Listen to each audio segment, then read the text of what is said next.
This is live from New Delhi. You're watching DD India Live, India's voice to the world. I'm Sakal Bhatt, and coming up in the next 30 minutes. US begins crackdown on illegal immigrants. 538 arrested, hundreds deported. Kremlin says Putin ready to talk to Donald Trump, waiting for signals from US, says Ukraine conflict does not depend on oil prices. And in the Australian Open, Jannik Sinner sets a summit clash with Alexander Zverev after win in semi-finals.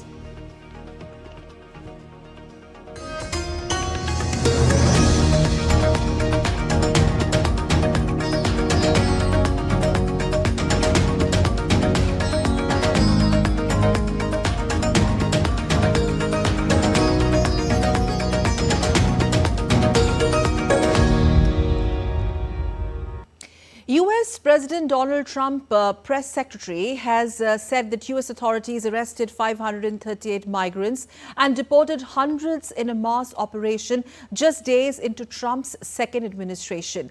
Trump promised a crackdown on illegal immigration during the election campaign and began his second term with a flurry of executive actions aimed at overhauling entry to the United States.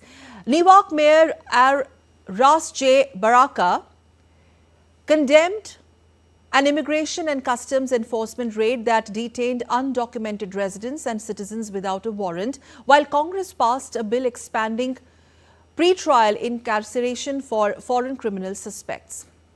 Trump's second term began with executive actions on immigration, including a national emergency at the southern border and more troop deployments. The Lake and Riley Act, aimed at addressing crimes committed by the illegal immigrants in U.S., is now headed to President Donald Trump's desk for signing. Speaker Mike Johnson on Thursday signed the bill, which had passed through the U.S. Congress and bipartisan support. The House of Representatives approved the legislation on January 22nd by a vote of 263 to 156, with 46 Democrats joining 217 Republicans in favor. The Senate had previously approved the bill, ensuring its passage despite opposition.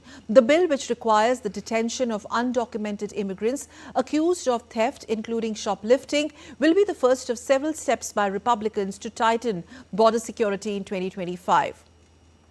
Meanwhile, dozens of migrants were returned from the United States to Mexico on Thursday to the border town of Ciudad Juarez, where they were greeted by people disguised as angels demanding protection for the migrants. Mexican soldiers rushed to set up emergency shelters near the border with the U.S. on Thursday. The Mexican government said it planned to open 9 shelters for its citizens and 3 more for deported foreigners. U.S. President Donald Trump has also called on Saudi Arabia and the other organizations of the petroleum exporting countries, or the OPEC nations, to reduce oil prices, asserting that lower prices would help bring the war between Russia and Ukraine to an immediate end. World Economic Forum being held at Davos in Switzerland virtually, Trump said he was surprised that it did not happen before his election. And I'm also going to ask Saudi Arabia and OPEC to bring down the cost of oil. You got to bring it down, which frankly, I'm surprised they didn't do before the election. That didn't show a lot of love by them not doing it. I was a little surprised by that. If the price came down, the Russia-Ukraine war would end immediately. Kremlin said on Friday the Ukraine war is about Russia's national security and not about oil prices. Kremlin's reaction came after U.S. President Donald Trump called for a cut in the price of oil and said it may be helpful in resolving Ukraine conflict. Kremlin spokesman Dmitry Peskov said the issue for Russia in Ukraine were about national security, threats to Russians living there, and the refusal of the United States and Europe to listen to Russia's concerns.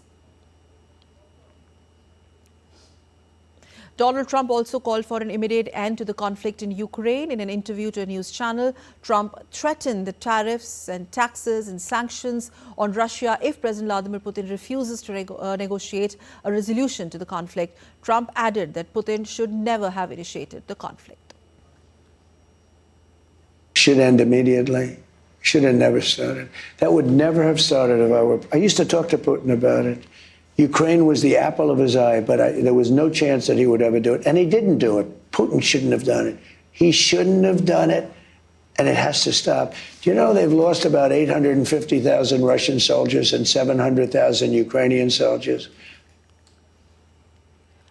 Former President, after US President Donald Trump's call for an immediate end to the conflict in Ukraine, Kremlin has responded by saying that President Vladimir Putin was ready to talk to US counterpart Donald Trump, but was waiting for signals from Washington. Putin and the newly inaugurated American president have both said that they are ready to meet for talks on Ukraine. Meanwhile, Trump has also threatened Russia with tougher economic sanctions if Moscow does not agree to end the conflict. Kremlin added that it could not comment further on a meeting between the leaders, saying it was hard to read coffee grounds to predict the future. Kremlin also rejected a claim from Trump that the conflict in Ukraine could be ended by lowering the price Russia receives for its oil, saying conflict does not depend on oil prices.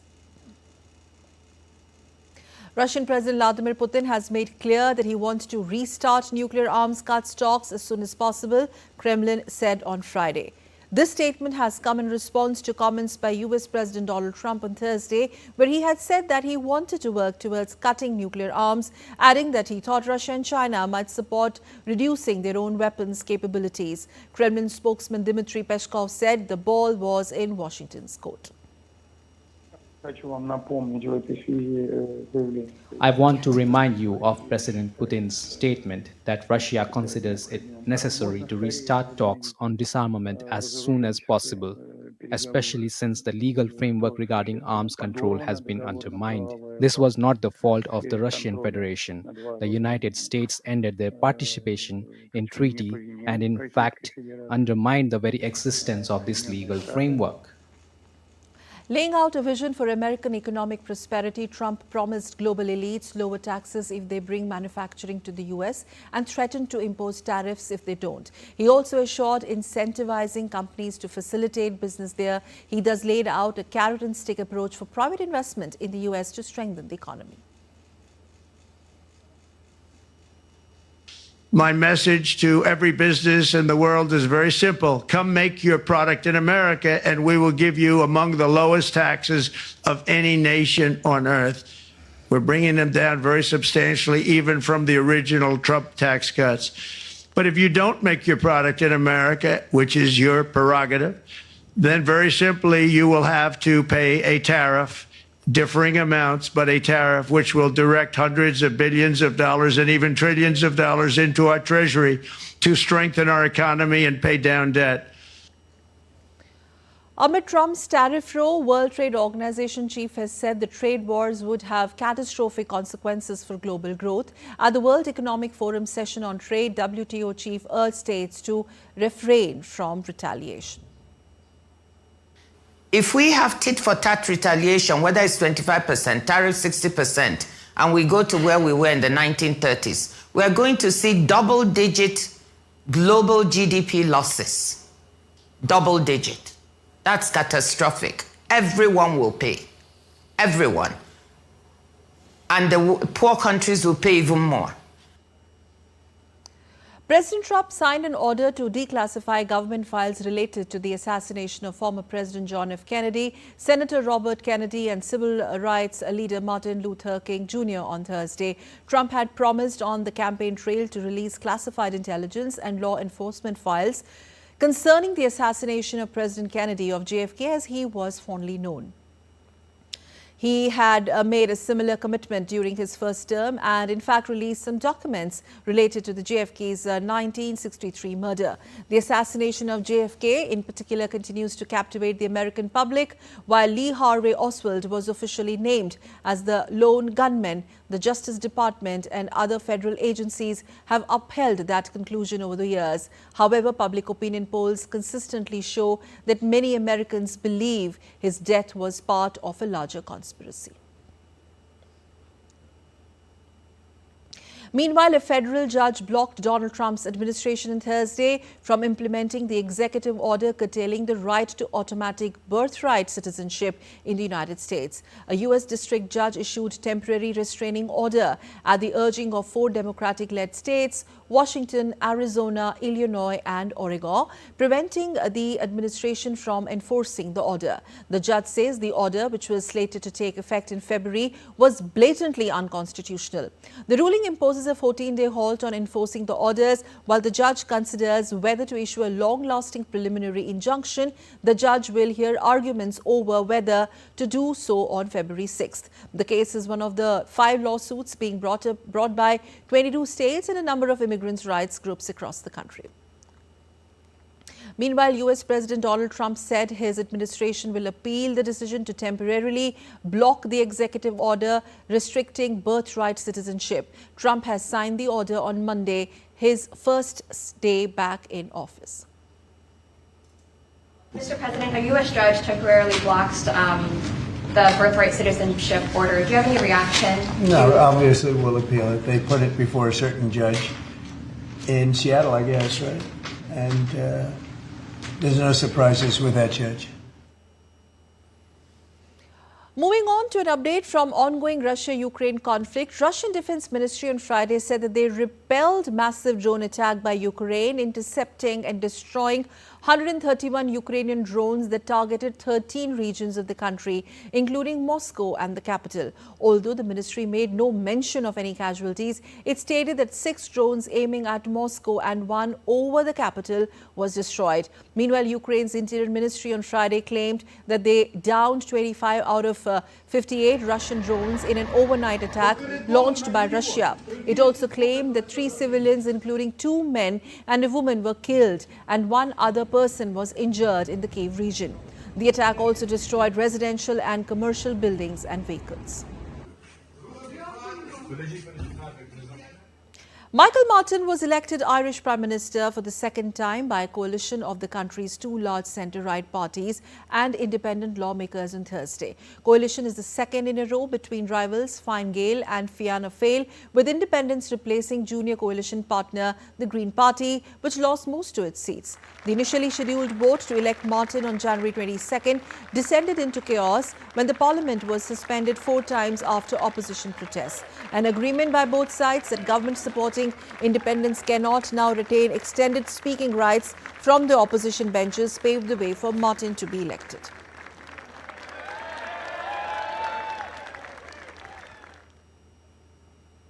Meanwhile, India's Prime Minister Narendra Modi on Friday congratulated Irish Prime Minister Michael Martin, who is set to return for his second term in office. Taking to Platform X, Prime Minister Modi said, and I quote, "Congratulations, Michael Martin, on assuming the office of Prime Minister of Ireland, committed to work together to further strengthen our bilateral partnership that is based on strong foundation of shared values and deep people-to-people connect."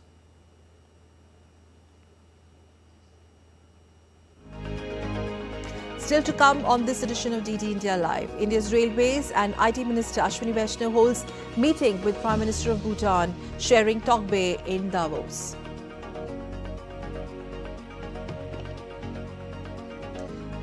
International Conference on Global Election Year 2024 concludes with the adoption of Delhi Declaration. A massive blast rips through an ordnance factory near the Indian city of Nagpur, killing 8 workers.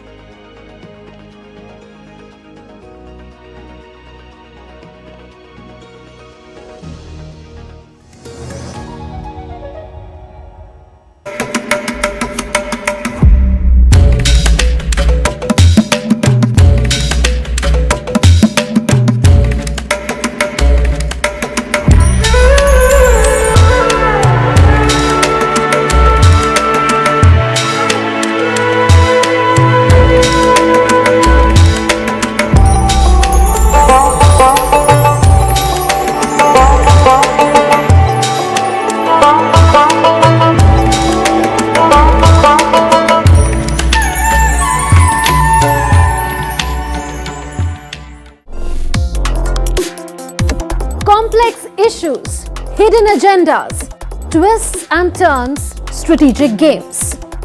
We think all dots are linked. We just need to connect them. Join me every week as I connect the dots to unravel hidden designs in statecraft, mysteries, and decode issues that matter to you. Watch Connecting the Dots with me at these times on DD India.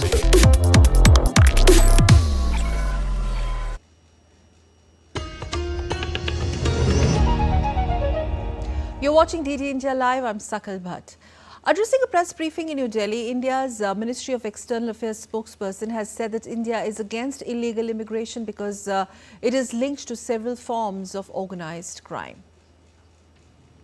We are against illegal immigration, especially because it is linked to several forms of organized crime. For Indians, not just in the United States, but anywhere in the world, if they are Indian nationals and they are overstaying or they are in a particular country without proper documentation, we will take them back, provided documents are shared with us so that we can verify their nationality, that they are indeed Indians. If that happens to be the case, then we will take things forward. We'll facilitate the return to India. On the upcoming visit of India's Foreign Secretary Vikram Misri to China, MEA spokesperson Randir Jaiswal said that Foreign Secretary will be meeting his counterpart, the Vice Minister in China, where all issues of bilateral interest will be discussed. This visit is going to happen on 26th, 27th of January. Foreign Secretary will be meeting his counterpart, the Vice Minister in China, where all issues of bilateral interest will be discussed, and that would include, I guess, Kailash Mansarovar Yatra as well.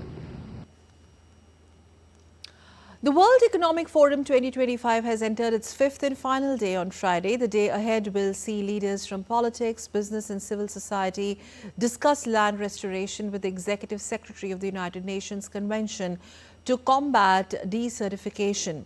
Now, the annual meeting will conclude with the President and CEO, Bosch Brand, reflecting on the learnings and progress made through the sessions in his closing remarks. On Thursday, US President Donald Trump made his first significant speech to world political and business leaders in Davos with remote address, and he made important remarks on many issues, such as his first 4 days at the office, global inflation, possible tariffs, and making America great again, quote unquote. The Davos summit included sessions on issues such as European and Indian economies, global inflation, climate change in West Asia, global risk, trade and tariffs on Thursday. The annual meeting is set to include around 220 sessions in 4 days.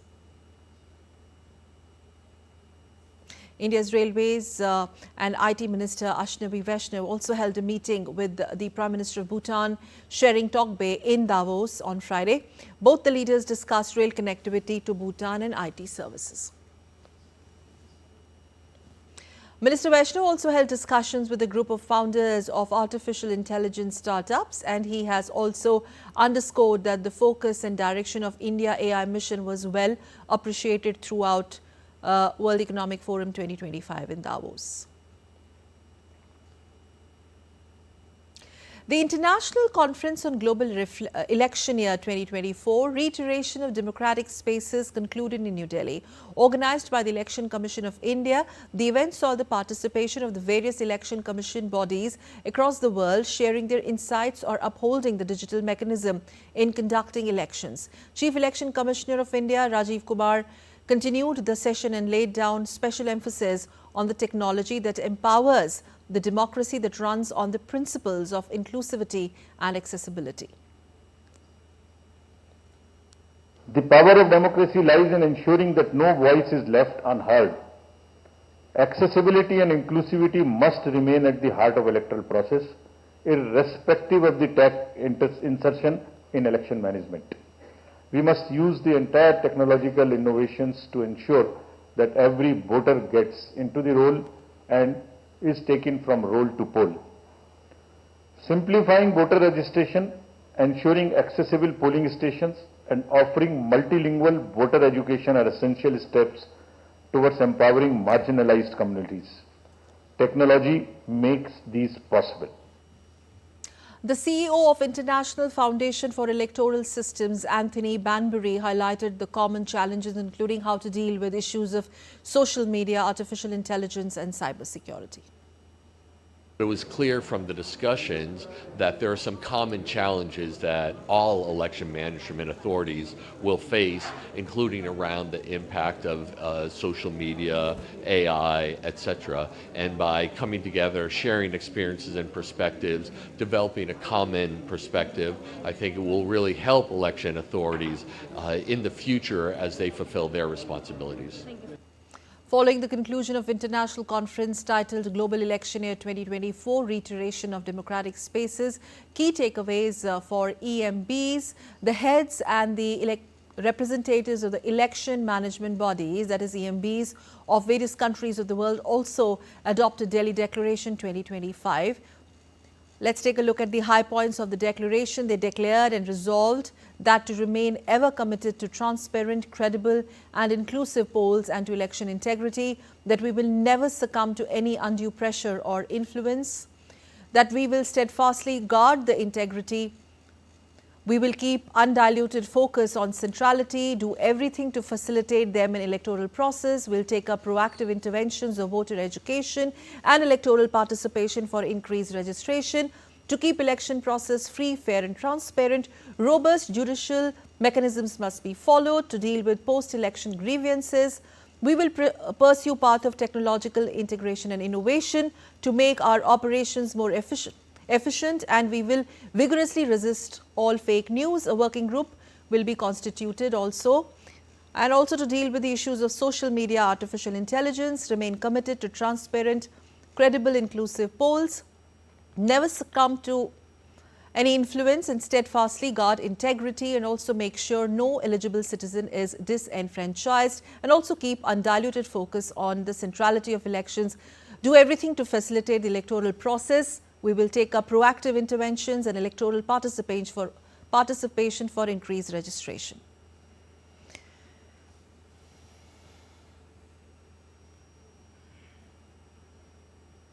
A massive blast ripped through an ordnance factory near the Indian city of Nagpur on Friday morning, killing 8 workers and injuring 7 others. The blast occurred in the Bhandara district in the Indian state of Maharashtra.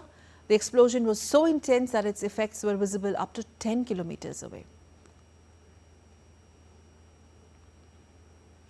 India's Defence Minister Rajnath Singh today flagged off Sanjay, the battlefield surveillance system from New Delhi.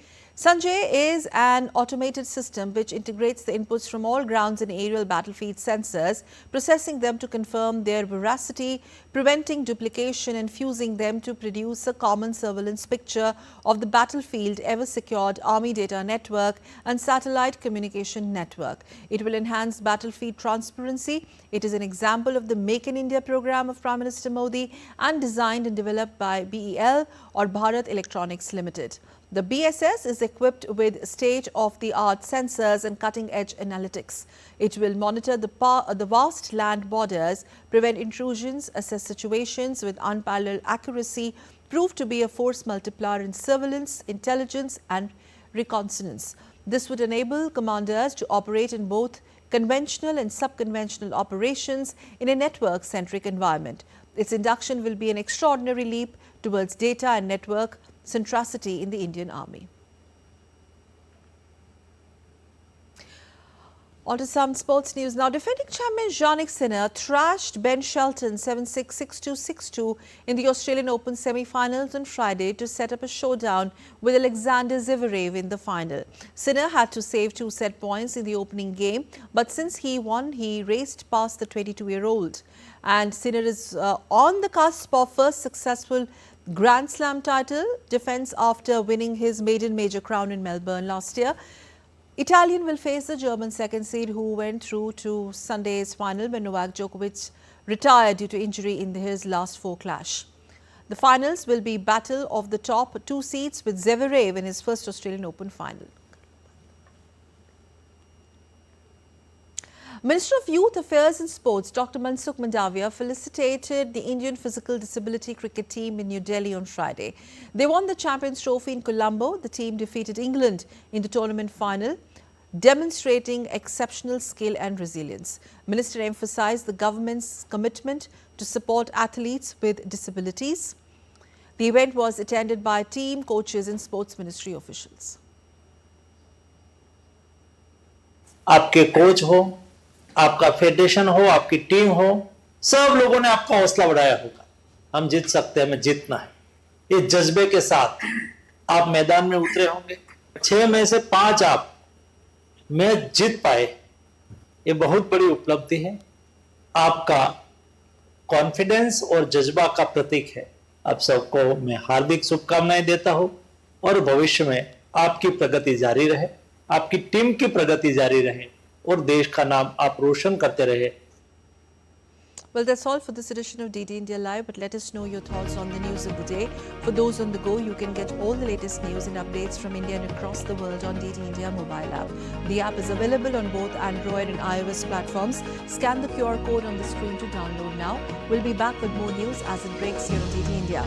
I'm Sakal Bhatt, and for all of us here in Delhi, thanks for watching DD India Live.